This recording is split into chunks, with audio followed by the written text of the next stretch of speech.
네, 여러분 안녕하십니까? 계속해서 뉴스투데이 제주입니다. 조합원들에게 저렴하게 주택을 공급할 수 있다는 이점을 내세워 지역주택조합이 도내 곳곳에서 추진되고 있는데요. 제주시가 자금 운용 실태를 점검해 보았더니 대부분 부실한 것으로 확인돼 수사 의뢰 등을 검토하기로 했습니다. 김항섭 기자의 보도입니다. 한 지역주택조합의 홍보관입니다. 200세대의 아파트를 짓기로 하고 2017년 9월부터 업무 대행사가 조합원을 모집하고 있습니다. 모집 기간이 길어지면서 지출된 홍보 비용만도 40억 원. 계약서에 명시된 업무 대행비 외에 조합원 모집 대행 수수료도 별도 책정하는 것으로 제주시 점검 결과 드러났습니다. 조합 임원들 급여, 뭐 부대별 식대라든지, 그다음에 오수 처리 비용, 이런 것들이 각종 비용들이 들어갈 거 아니겠습니까? 조합원들이 다 투명하게 볼 수 있게 저희가 다 공지를 해드려요. 제주시가 지역주택조합 8곳의 자금 운용 실태를 점검한 결과 세대당 평균 업무 대행비는 1,850만 원, 조합원 모집 대행 수수료도 1,180만 원을 책정하는 것으로 확인됐습니다. 특히 일부 사업장의 경우 용역비나 조합 운영비 등으로 불명확한 자금이 지출되는 등 지역주택조합이 조합원들에게 저렴하게 주택을 공급한다는 취지와 달리 업무 대행사의 이속만 챙기는 사업으로 전락할 우려가 큰 것으로 나타났습니다. 과도한 지출과 불명확한 자금 지출을 제출한 업체에 대하여는 소명 절차를 거쳐가지고 부실할 경우 수사 의뢰 등 엄정 대응할 계획입니다. 제주시는 사업이 지연되거나 추가 분담금이 발생해 조합원 탈퇴를 원해도 쉽게 탈퇴할 수 없는 구조인 만큼 주택조합들의 자금 운용 실태에 위법 사항이 있는지 법률 검토를 추진하고 수사 의뢰 등도 검토할 방침입니다. MBC 뉴스 김항섭입니다. 코로나19에 확진된 서귀포 해경 화순파출소 직원과 접촉한 동료 경찰관 2명이 추가로 확진됐습니다. 제주도는 제주대병원 응급실을 찾아 이번 전 검사에서 확진된 화순파출소 직원 A씨와 접촉한 동료 직원 28명을 검사한 결과 2명이 669번과 670번 확진 판정을 받았고 12명은 음성, 나머지 14명은 결과를 기다리고 있다고 밝혔습니다. 또 방역당국은 A씨가 진료를 받았던 제주대병원 응급실에 4월 13일 낮 12시부터 그제 정오 사이 방문한 이들은 검사를 받으라고 당부했습니다. 한편 인천에 방문했던 오라초등학교 급식실 근무자 1명도 확진 판정을 받아 해당 학교는 오늘 원격 수업을 하기로 했고 제주 지역 누적 확진자는 671명으로 늘었습니다. 코로나19에 따른 사회적 거리 두기로 제주에서도 배달 주문 이용이 급증하면서 배달 오토바이 운행도 크게 늘고 있습니다. 그런데 안전장비를 착용하지 않는 것은 물론 신호 위반과 불법 유턴 등 아찔한 위험 운전이 끊이지 않고 있습니다. 박성동 기자입니다. 오토바이 2대가 신호를 위반해 횡단보도를 빠르게 지나갑니다. 보행자 무리에 섞여 도로를 질주하고 정차 중인 차들 사이를 비집고 나와 불법 유턴을 하기도 합니다. 모두 배달 오토바이입니다. 오토바이 통행이 많아지면서 도로 안전도 위험해지고 있는데 자치경찰과 함께 단속 현장을 가보도록 하겠습니다. 배달이 몰리는 점심시간, 경찰관이 신호를 위반한 오토바이를 세우려 하지만 쏜살같이 달아납니다. 또 다른 오토바이는 단속을 피하려 아예 번호판을 떼어냈습니다. 겨우 멈춰 세운 또 다른 오토바이. 운전자는 벌점이 이미 면허정지 직전까지 쌓여 벌점을 받지 않게 해달라고 호소합니다. 신호지시 위반 도로교통제 5조입니다. 벌점 15점에 부과금액 4만 원입니다. 그렇게는 저희가 격하 단속을 할 수 없습니다, 선생님. 안전모 미착용 등 점심시간 2시간 단속에 3명이 적발됐습니다. 우리 집안이 독립운동한 집안입니다. 그거는 저희가 면책 사유가 제 말은 아까 헬멧을 썼었는데 네네네. 갑자기 좀 일이 좀 생겨가지고 그냥 헬멧을 벗게 됐어요. 제주 지역의 오토바이 교통법규 위반 건수는 지난해 2,200여 건, 코로나19 이전인 재작년에 1,090여 건보다 2배 넘게 급증했습니다. 그 사고가 났다면은 다른 차와는 달리 거의 중상으로 가는 경우가 많습니다. 특히 요즘 같은 경우는 단순히 음식 주문을 뛰어넘어갖고 커피 한 잔, 마트 장보기까지 요구하는 실정입니다. 하지만 한정된 시간에 최대한 많이 배달해야 이익을 늘릴 수 있는 배달 기사들의 취약한 수익 구조가 위험한 난폭 운전을 부추기고 있다는 지적도 나옵니다. 프리랜서 개념이기 때문에 하루에 기름값 10,000원, 식대, 그리고 보험료 이렇게 다 빠지면 저희가 실제로 버는 수익이 그렇게 많지가 않아요. 그러다 보니까 1시간에 3건 이상을 하기 위해서 무리하게 콜을 잡고 무리하게 이제 배달을 할 수밖에 없는 거예요. 최근 3년 동안 제주 지역에서 오토바이 교통사고 사망자는 36명. 경찰은 오토바이 사고 사망자가 줄지 않고 교통법규 위반도 급증하고 있는 만큼 단속을 연장하고 홍보 활동을 강화할 방침입니다. MBC 뉴스 박성동입니다. 대형 차량의 과속 적발이 크게 늘었습니다. 제주도 자치경찰단에 따르면 지난해 과속으로 적발된 4.5톤 이상 대형 화물차와 36인승 이상 대형 승합차는 232건으로 재작년보다 8% 증가했습니다. 과속 적발은 번영로가 40.2%로 가장 많았고 남조로와 일주서로가 뒤를 이었습니다. 자치경찰단은 최근 제주대 입구 사거리 4중 추돌 사고와 같은 대형차 사고를 막기 위해 지정차로와 제한속도 단속을 강화할 방침입니다. 최근 일본 정부가 후쿠시마 원전 오염수를 태평양에 방류하기로 결정하자 원희룡 제주도지사가 법적으로 대응을 하겠다고 밝혔습니다.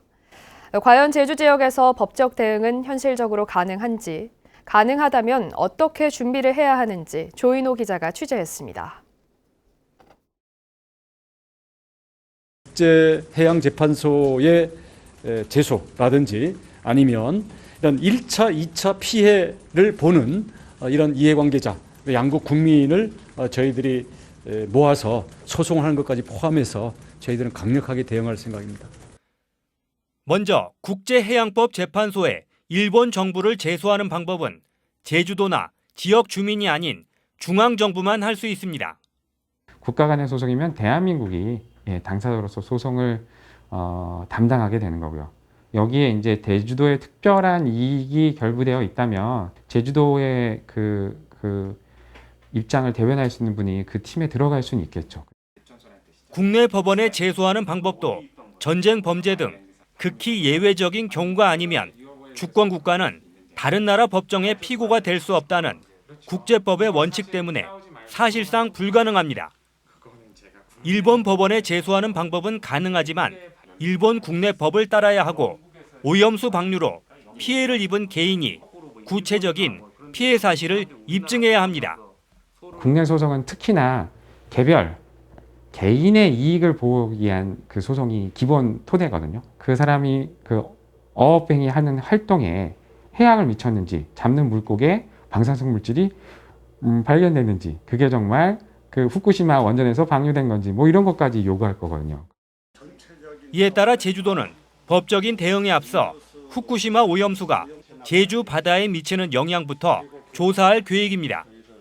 수산물 생산에서부터 소비, 그리고 해양 생태계 변화에 미치는 영향 조사와 함께 국가와 이 연계를 해서 도차원의 해양 환경 관측망을 구축을 해서 전문가들은 중국과 러시아는 물론 일본 내에서도 비판적인 여론이 높은 만큼 제주 어민들이 이들 나라의 어민들과 함께 소송을 내면 국제적인 여론을 환기시켜 일본 정부를 압박할 수 있다고 조언합니다. MBC 뉴스 조인호입니다. 제주도 어업인과 수산인단체 대표들은 성명을 발표하고 일본 정부의 후쿠시마 원전 방사능 오염수 해양 방류 결정을 강력히 규탄한다고 밝혔습니다. 이들은 수산물 소비 급감으로 우리 수산업계가 괴멸적 피해를 입을 것이 자명하므로 일본 정부는 방류를 철회하고 반드시 인접국과 협의를 해야 한다며 방류를 강행하면 모든 수단을 동원해 강력히 대응하겠다고 밝혔습니다. 수산단체 관계자 50여 명은 오늘 오전 제주시 노형동 일본 총영사관 앞에서 항의 집회를 열 계획입니다. 제주도의회가 제주특별법 전부 개정안 마련을 위한 정책 토론회를 열었는데요. 개발 중심이 아닌 도민 복리 중심의 특별자치도 완성을 목표로 획기적인 법 개정이 이뤄져야 한다는 의견이 나왔습니다. 현재훈 기자가 보도합니다. 출범한 지 15년이 됐지만 무늬만 특별도라는 비판에 직면한 제주특별자치도. 이제는 땜질 수준의 제도 개선 방식에서 벗어나 특별자치의 취지에 맞게 입법권과 조세권에 관한 포괄적 권한을 제주에 이양해야 한다는 주장이 나왔습니다. 교육위원회, 자치경찰, 조직 인사, 무슨 어제 나온 행정부시장 이런 건 전부 다 제주도에서 조례를 정해버리면 됩니다. 포괄적으로 위임해버리면 그만입니다. 도민들의 반대 여론이 확인된 외국인 영리병원 관련 조항은 폐지하고 환경 중심의 패러다임에 맞게 특별법 명칭 변경도 필요하다는 의견입니다. 특별자치도는 포장이고 사실 속마음은 국제 자유도시를 완성하기 위한 또 다른 프로세스로 만들어 놨다고 저희는 보고 있는 거예요. 자유도시의 이념을 좀 바꿔서 새로운 시대에 맞게 제주도민이 생각하는 미래 비전에 맞는 간판으로 바꿔서 좀 가야. 제주도민들은 2018년에 녹지국제병원과 관련한 공론조사에서 약 60%의 도민들이 영리병원 반대를 선택을 하셨어요. 그러면 이제 거기에 맞게끔 제주특별법도 영리병원을 폐지하고. 제주도의 더불어민주당은 행정시장 직선제와 행정시장 예고제 의무화를 투트랙으로 추진하기로 한 가운데 읍면동 자치제가 대안으로 제시됐습니다. 시읍면제를 간다 이런 생각을 하게 되면 지금 43개 그 작은 구역들에 대해서 새로운 자치 구조를 만들 수 있다.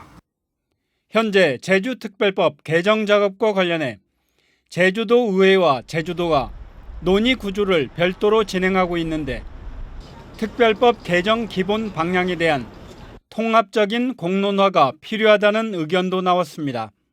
MBC 뉴스 현재훈입니다.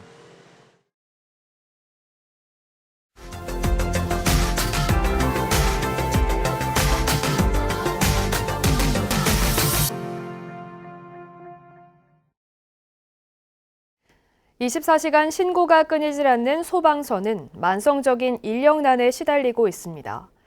화재 예방과 구조 현장에 드론이 투입되면서 소방대원들의 업무 과중이 조금이나마 해소될 것으로 기대됩니다. 목포 MBC 김한수 기자가 취재했습니다.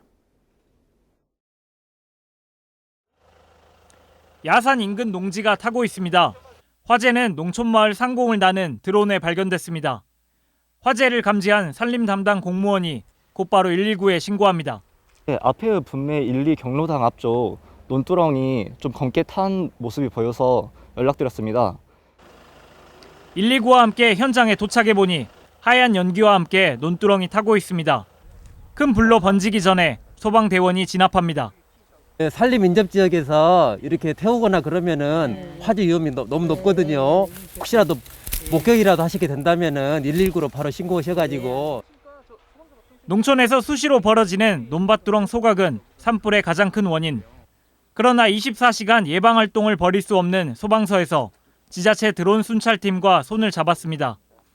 건조주의보 등 화재 위험이 높은 날이면 드론으로 예방 순찰에 나서기로 했습니다. 드론을 활용해서 화재가 의심되거나 발생이 의심되는 지역에 곧바로 소방서에 연락을 취해서 빠른 진압이 될 수 있도록.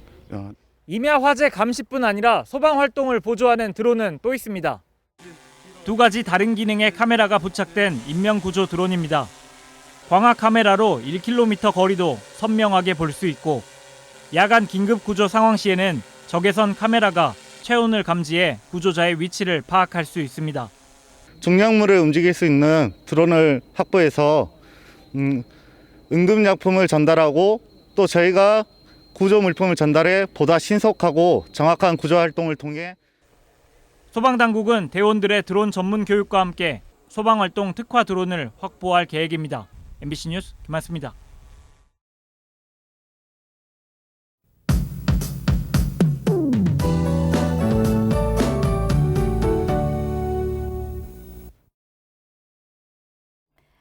오늘 포근하겠지만 공기질이 탁하겠습니다.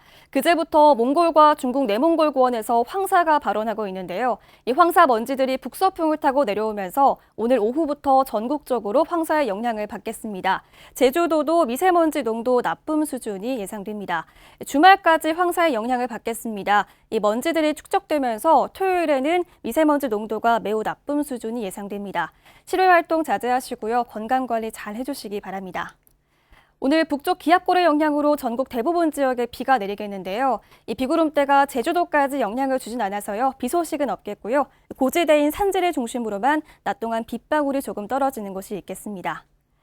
아침 하늘 맑게 드러나 있습니다. 오늘 맑다가 낮부터는 기압골의 영향으로 차차 흐려지겠습니다. 아침 현재 기온 북부와 서부 12도, 동부 11도로 선선하게 시작하고 있고요. 한낮 기온은 북부와 동부 20도, 남부는 19도가 예상됩니다. 오늘 도서 지역도 낮부터 차차 흐려지겠고요. 한낮 기온 18도 안팎까지 오르면서 포근하겠습니다.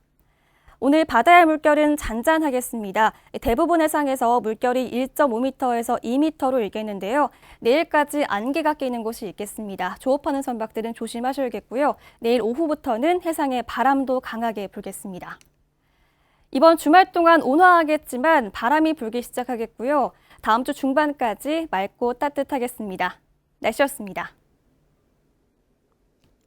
세월호 참사 7주기를 맞아 제주에서도 다양한 추모 행사가 이어집니다. 제주시 명림로 세월호 기억관에서는 오늘 오후 4.16 세월호 참사 희생자들을 위한 추모제가 열리고 오는 24일까지 분향소와 특별 전시 등 추모 프로그램이 진행됩니다. 제주도 교육청도 24일까지 세월호 추모 기간을 운영하고 JDC는 오늘 제주공항 도착 터미널에서 노란 리본이 새겨진 마스크를 나눠주는 행사를 마련합니다. 제주 지역 3선 국회의원 출신인 김우남 한국마사 회장이 자신의 전직 보좌관을 채용하려는 과정에서 직원에게 욕설을 했다는 논란과 관련해 공식 사과했습니다. 김우남 회장은 마사회 사내 게시판에 부끄럽고 잘못된 언행으로 실망을 안겨드려 국민께 죄송하다며 상처받은 임직원들에게도 사죄한다는 글을 자필 서명과 함께 올렸습니다. 김우남 회장은 민정수석실의 감찰에 성실히 임하고 감찰 결과에 따른 책임을 지겠다며 다시는 이런 사건이 재발하지 않도록 하겠다고 밝혔는데 사법시험 준비생 모임은 김 회장을 강요미수 혐의로 경찰에 고발했습니다. 손유원 제주도 감사위원장 예정자의 인사청문을 진행할 특별위원회가 구성됐습니다. 인사청문 특위는 민주당 박원철 의원과 고현수 의원, 정의당 고은실, 무소속 양병우, 오대희 교육의원 등 7명으로 구성됐습니다. 인사청문 특위는 내일 1차 회의를 열어 위원장과 부위원장을 선출하고 인사청문 실시계획서를 채택할 예정입니다. 한편 제주도는 지난 12일 도의회에 손유원 감사위원장 예정자 임명 동의안을 제출했습니다. 제주 신화월드 내 대규모 프리미엄 매장 개설을 놓고 지역 상권의 반발이 커지고 있습니다. 제주 칠성로 상점가 진흥사업 협동조합과 서귀포 중정로 상가연합회 등은 신화월드 운영기업인 남정제주개발이 매장에 지역 상인들이 운영하는 브랜드 입점을 하지 않겠다고 약속을 해놓고 입점을 추진하는 등 약속을 지키지 않고 있다며 서귀포시에 매장 개설 등록 허가를 취소하라고 요구했습니다. 또 이들은 소상공인과 지역 상권을 지키기 위해 신화월드의 프리미엄 매장 개설을 반대하는 서명운동을 벌이겠다고 밝혔습니다. 뉴스투데이 제주를 마치겠습니다. 시청해주신 여러분 고맙습니다.